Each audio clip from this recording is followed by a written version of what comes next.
seen quite a lot of investment in infrastructure, in development, in formats. For you? Maybe if I may say, it seems that what Pawel was also saying, that the advertisers, they don't know what HbbTV enables. And you really need to do example videos. The platform operators, they need to invest on, at least for demo purposes, some examples. And then after that, only go to the advertisers, go to the agencies. And it takes time to people to understand what can be done. And if we are approaching this only from the technical perspective, it's really difficult to get anyone on board. So getting numbers from Germany as an example, this is how it works there, numbers from other countries, and putting all that together, it's probably much easier that way.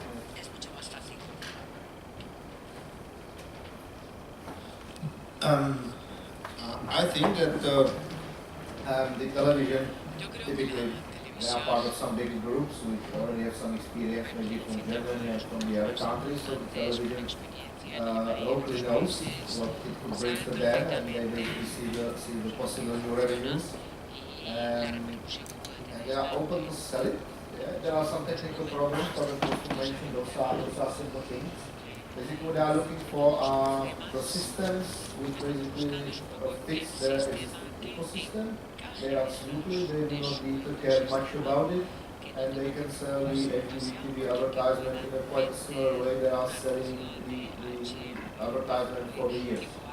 So if this is accomplished, the development or the preparation of the HbbTV advertisement is simple, doesn't take too much time, and does involve basically their people and some customer complaints, they are quite open to do it, comparing to this radio.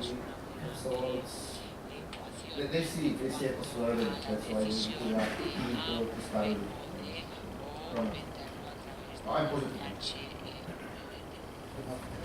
So a lot of what we've seen has been what I call interactive advertising, and this is something that there was quite a lot of in the US and in the UK many years ago now. There was great hype, it followed that hype curve. There were lots of interactive advertising, and then slowly it dwindled, and advertisers slowly walked away from it, and then a few years ago there was none.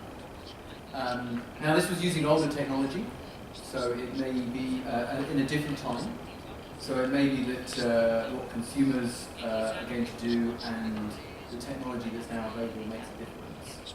But I've certainly seen this whole story before about how the media agencies won't get involved, and the only way broadcasters can get traction is by working directly with the advertisers.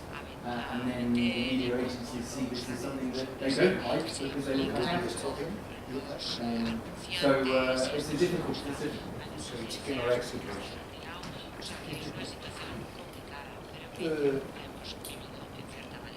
Any question in the floor?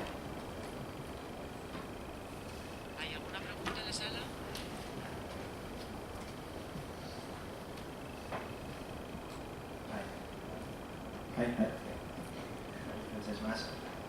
From the CCMA broadcaster. I just wanted to ask you, because you know that at this moment, main revenue comes from the media advertising. So how would you explain to the second advertiser that a lot of people is going to lose these advertising because most of them will use the first looking to see profile content from the first advertisers. You have two advertisers, two linear advertisers, one A and the other B, and you have some broadband content from the A advertiser, and you push on the button, then you will start watching some broadband content, so you will lose the next advertisement, linear advertiser. I mean that this seems to be a problem. You are losing linear advertising, as you know, the linear TV people is very angry with this possibility. When you're replacing linear ads, are you cannibalizing your inventory, the TV inventories, or are you bringing them additional ads? What do you think? So I think once again we're looking at interactive advertising and addressable advertising as being separate. With addressable advertising, what you're doing is taking a segment that isn't being bought by the advertiser and selling that segment to someone else. So there's not any cannibalization going on. It's just supporting the way that linear advertising is sold. I think the problem that you say about interactive advertising has been a perennial problem. So in a lot of markets that have introduced addressable advertising in the past, they've only done it in the lasting break, so that that bleed, that steal is only happening in the TV program, which of course just annoys the consumer. But I don't know how that's being managed in other markets. I can only shortly comment that this was also considered, and they were afraid that in the system you can set up rules that it can't happen. It happens that if, for example, show your advertising banner over the advertisement of the other client, it's the worst that can happen, and it will immediately basically make some reaction. So there are some times also you can do it, and it can basically never overlap the advertisement from some other client. It can't happen.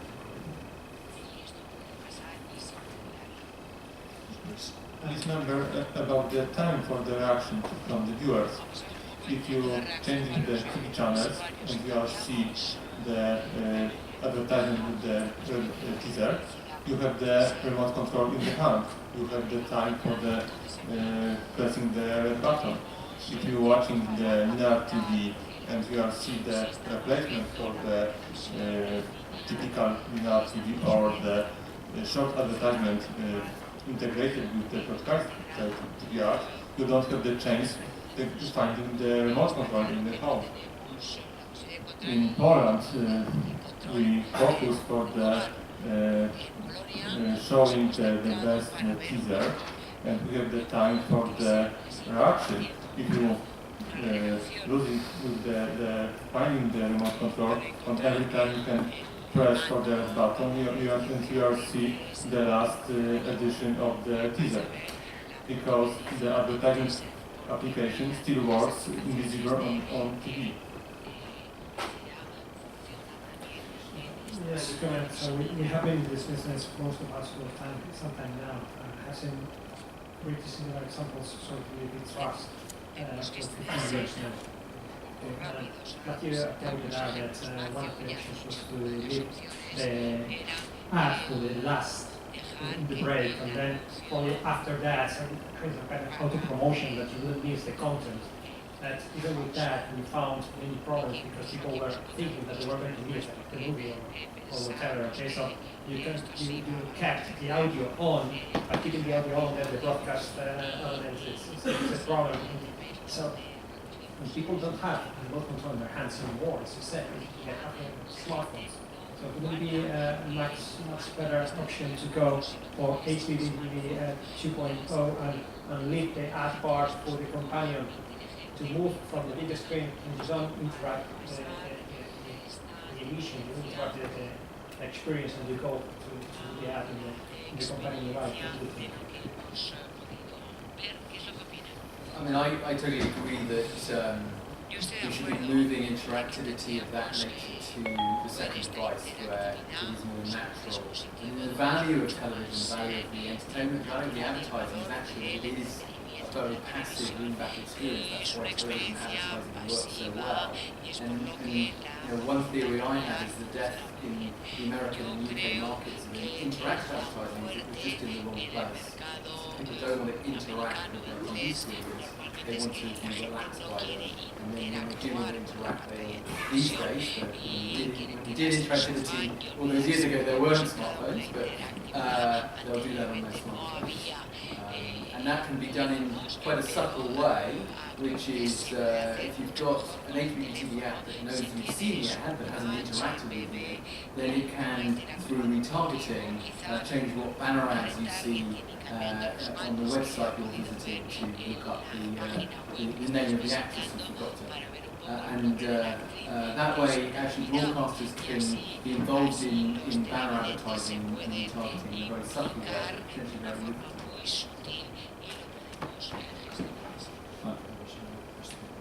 Yeah, I'm Carlos from Colombia. To present one the first one is especially for you to show to us some examples how much time and how much money takes you or you spend creating which application.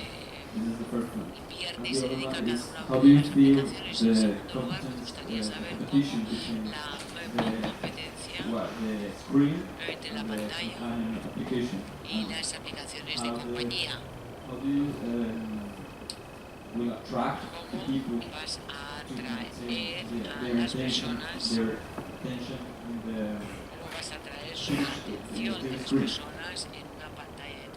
Thank you. The typical time for the development from the first contact with the clients to the broadcast on the TV screen is around between 2 or 3 weeks. The more time is spent for the acceptation, the data, pictures, screens, etc. Cost. The typical cost of the development, the independent HbbTV application on the Polish market is between 3 or 5,000 euros. This is the price level on the Polish market. Every application is different.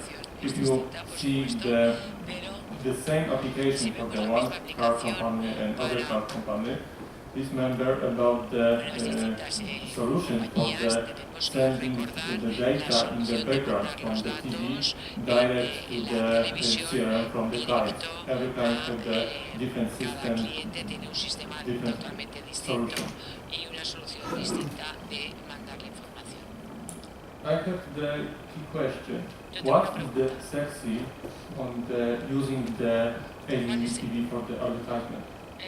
This is, from my point of view, the key question, because today we have the more possibility to the advertising on the mobile devices, on the linear TV, etc.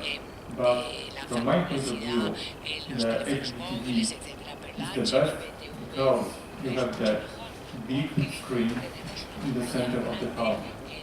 You have the possibility to deliver the highest quality of the content. Today, if you offer the HbbTV on the HbbTV channel, the application is in the HD.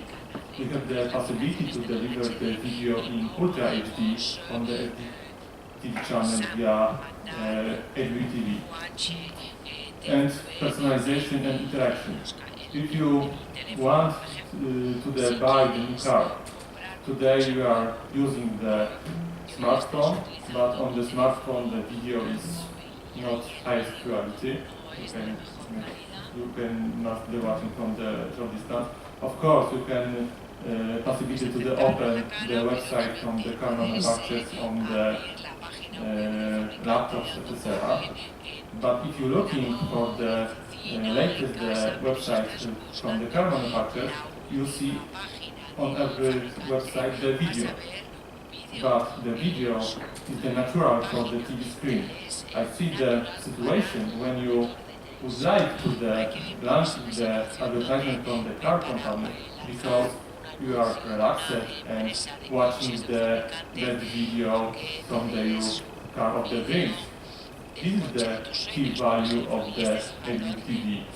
You can get more movies about the one car and you are spent from the 50 seconds from the linear TV to half hours. I see the potential to configuration the cars in the future. This is the key value of the advertisement of the HbbTV. The short